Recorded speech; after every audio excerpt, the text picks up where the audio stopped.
206 juta rupiah minta ganti rugi ke Pak Jokowi.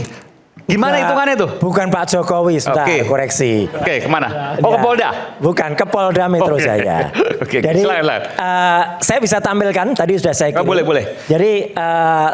Jadi 206 juta rupiah ke Polda Metro Jaya. Sistem informasi pokok perkara yang hari ini berlangsung di Pengadilan Negeri Jakarta Selatan.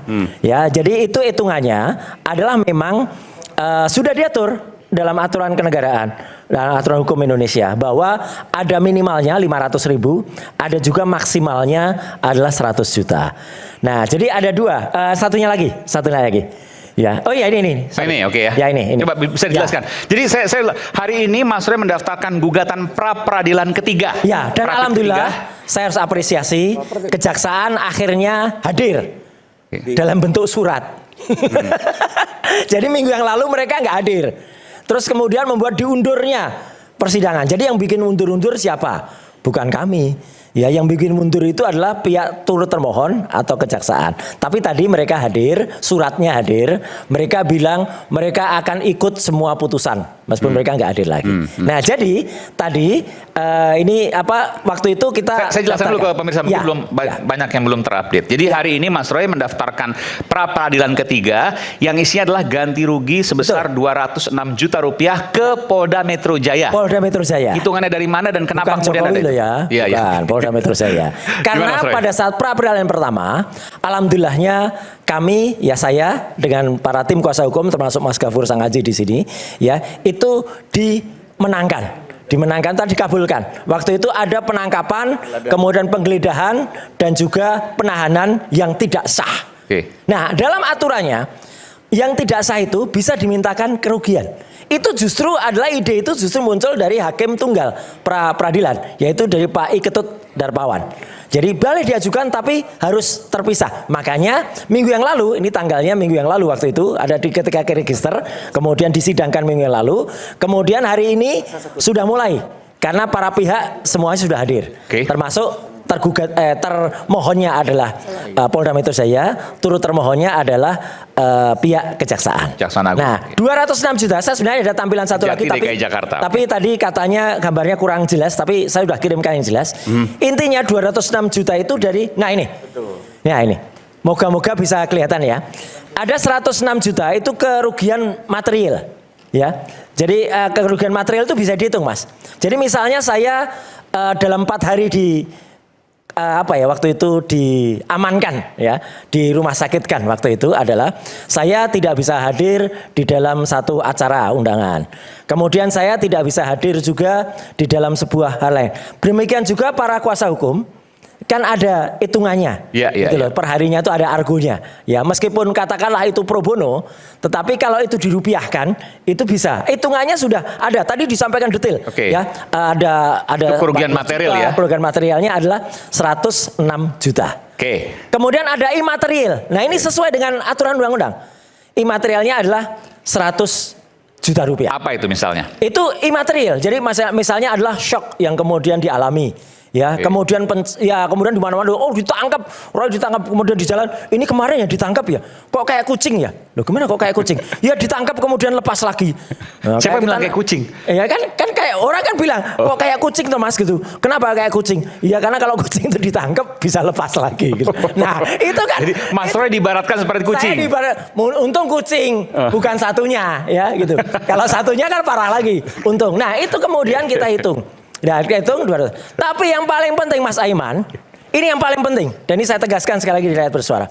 Kalaupun ya dikabulkan 206 juta, kalaupun tidak ada 1 rupiah pun yang masuk kantong saya atau masuk kantong para lawyer, karena ini sudah kita ikrarkan. Kita akan berikan untuk yayasan sosial yang nanti akan kita data. Jadi tidak ada yang kami terima pribadi. Yayasan sosial apa? Ya, yayasan sosial yang mungkin dari yayasan teman-teman yang mungkin keagamaan. Itu ada. Itu. Karena apa Mas Aiman? Kami nggak perlu lagi terima itu. Karena cukup uang itu saya pakai saja. Nah, ini bukanya di muka. Uang itu saya pakai saja, ya, nggak usah kemudian diterimakan kepada saya, ya. Jadi biarkan teman-teman yang lebih berhak, yang lebih memerlukan. Jadi kalau nanti misalnya dikabulkan oleh hakim, uangnya seluruhnya akan diserahkan ke yayasan sosial. Yayasan sosial. Tidak ada yang saya terima maupun kuasa hukum yang terima. Kalau nanti mungkin butuh penjelasan, nanti mungkin Mas Gafur bisa nambahkan. Gitu, Mas. Itu intinya. Jadi ini baru sidang pertama, nanti kita akan simak mungkin Jumat pekan depan kalau hitungannya Kamis, putusannya Kamis. Ya, karena besok pekan depan ya. Pekan depan. Besok itu adalah jadwalnya adalah untuk jawaban dari pihak termohon. Kemudian ada replik sudah kita masukkan. Repliknya penting soalnya yang akan menyampaikan namanya replik Harun. Itu replik. Kemudian ada duplik dari sana. Ya. Kemudian duplik nanti siapa? Duplik dari pihak termohon. Ya, kemudian setelah itu hari Jumatnya itu ada pembuktian dari pihak kami. Hitungannya itu real. Jadi nanti ada nota-notanya semua, bukan fiktif itu. Ada nota-notanya. Misalnya kami harus membayar apa itu ada. Nah, itu Jumat. Kemudian nanti Senin pembuktian dari pihak termohon, ya. Kemudian Selasa itu kesimpulan.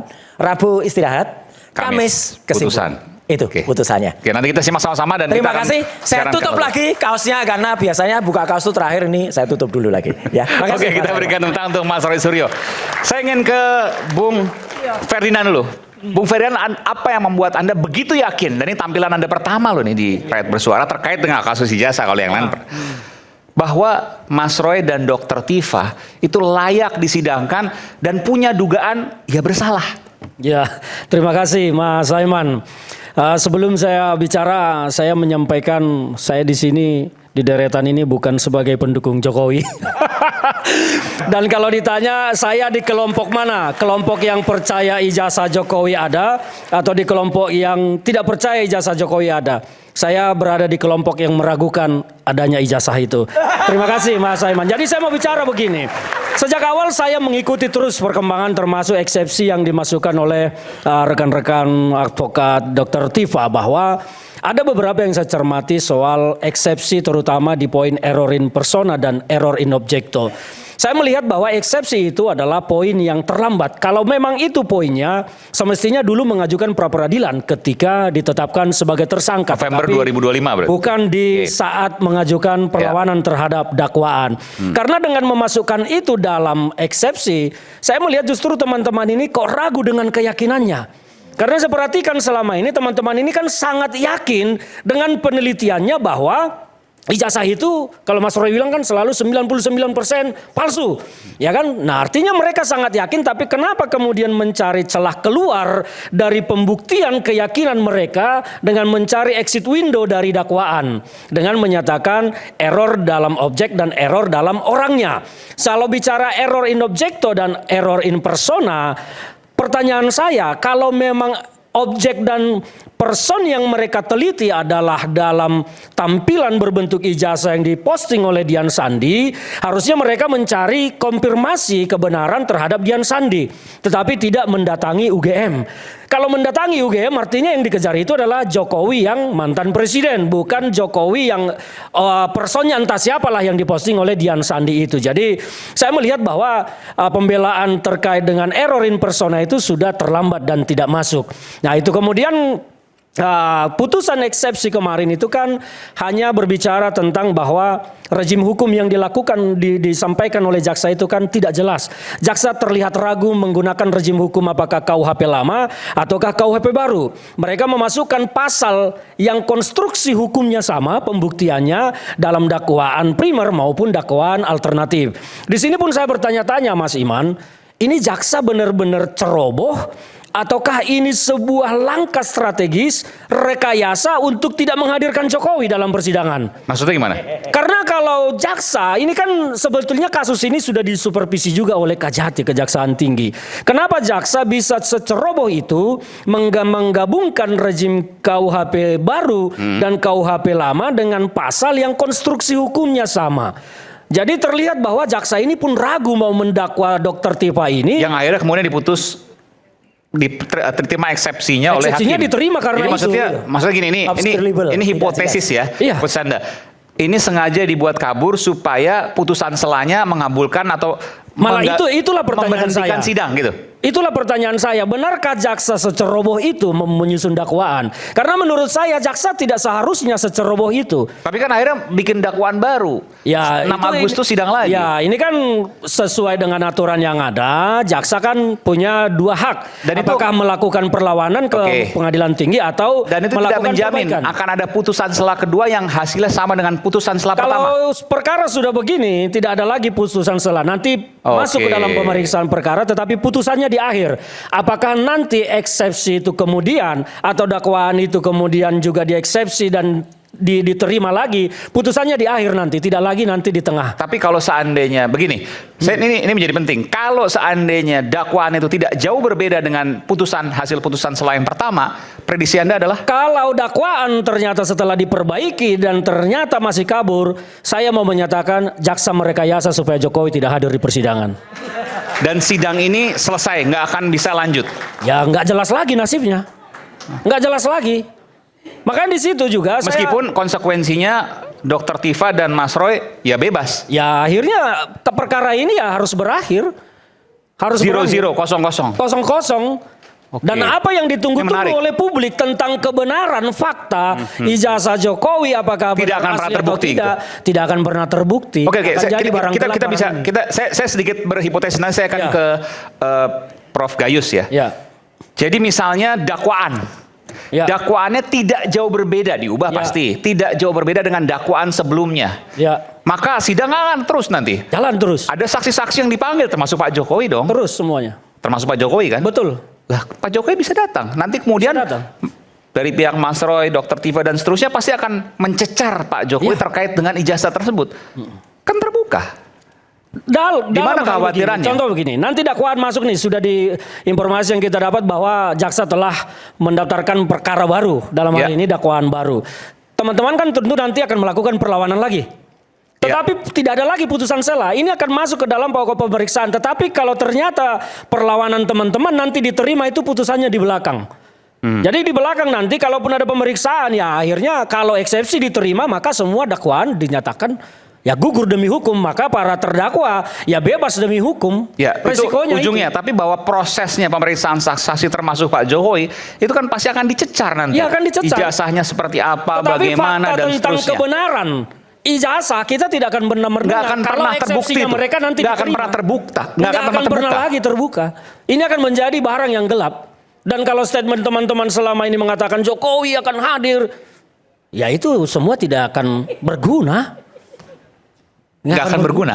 Nggak akan berguna. Maka itu yang saya katakan. Ini jaksa sebetulnya kenapa? Apakah sengaja atau tidak? Karena bagi saya janggal. Jaksa menyusun dakwaan seperti itu menggunakan pasal yang konstruksi hukumnya sama di dalam dakwaan primer dan dakwaan alternatif. Ini kan pasalnya sama, kecuali di dakwaan alternatifnya pasalnya berbeda, ya pasti jalan. Anda punya hipotesis dugaan jaksa nggak akan mungkin sepolos itu? Menurut saya tidak mungkin, karena ini kan disupervisi juga oleh Kejati. Kenapa seperti itu? Dan mereka pasti paham tentang surat edaran Jampidum. SE Jampidum itu kan ada tentang penyusunan dakwaan pada masa transisi peralihan dari KUHP lama ke KUHP baru. Kalau mereka mengacu ke situ, tentu tidak akan keliru membuat dakwaan yang kabur seperti itu, menggunakan 2 rejim hukum dengan pasal yang sama konstruksi hukumnya. Pasal 433 dengan pasal 310 itu kan konstruksi hukum pembuktiannya sama, identik 100%. Pasal 310 di KUHP lama kan menjadi pasal 433 di KUHP baru. Jadi ini kan dibuat dakwaan utama 433, alternatifnya 310. Nah ini hakim mau melihat yang mana? Kalau 433-nya tidak terbukti, otomatis 310 nggak terbukti. Jadi apa gunanya dakwaan alternatif? Alternatif itu dibuatkan karena kalau dakwaan primernya tidak terbukti, maka alternatifnya bisa terbukti. Nah dalam hal ini kalau 433 tidak terbukti, otomatis 310-nya juga tidak terbukti. Jadi apa gunanya dimasukkan dalam dakwaan alternatif? Kan seperti itu. Ijazah tidak terbukti, Dr. Tifa dan Mas Roy dinyatakan bebas. Ya nanti. Bebas merdeka, tetapi kebenaran tentang ijazah tahun lalu kita tidak akan tahu. Dan akhirnya sampai selamanya kita akan mendengar cerita ini menjadi hiburan rakyat.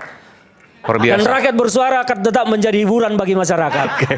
Ini menarik. Nanti saya akan ke Prof Gayus. Sesaat lagi kita akan dalami nanti. Kami akan segera kembali.